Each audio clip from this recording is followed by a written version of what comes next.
Les rideaux sont tombés en ce qui concerne l'attente de confirmation ou d'infirmation des résultats provisoires par la Cour constitutionnelle. La haute juridiction, en procédant à la proclamation des résultats définitifs ce 12 janvier 2023, valide et prouve l'exactitude plus ou moins des grandes tendances annoncées par la Sénat le mardi dernier. Ce verdict final qui situe l'opinion publique ainsi que les partis politiques engagés dans le scrutin apparaît comme une confirmation logique de ce que l'on savait, pense l'expert électoral Agapit Napoléon Maforican. Les partis, la Sénat, la Cour constitutionnelle ont les mêmes données, ont les mêmes chiffres, ont les mêmes. Donc, normalement, les partis politiques connaissent déjà que leur résultat dès le lendemain, normalement. Donc, tout le reste, je pense que le travail a été très bien fait globalement.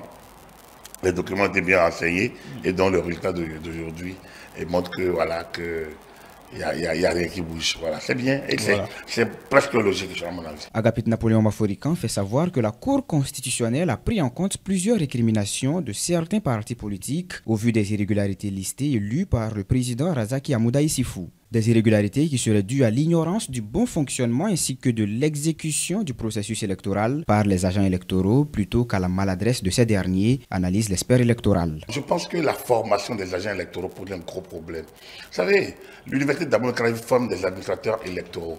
Je pense qu'on devait aller plus loin.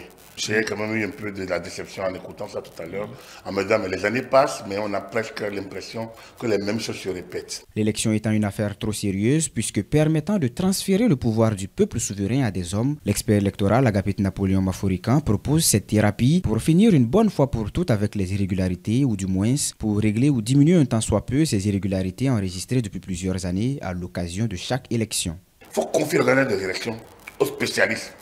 Que l'université forme, les gens formés par l'université forment aussi à la base, que tout le monde soit de potentiels et présidents de postes de vote, de potentiels assesseurs.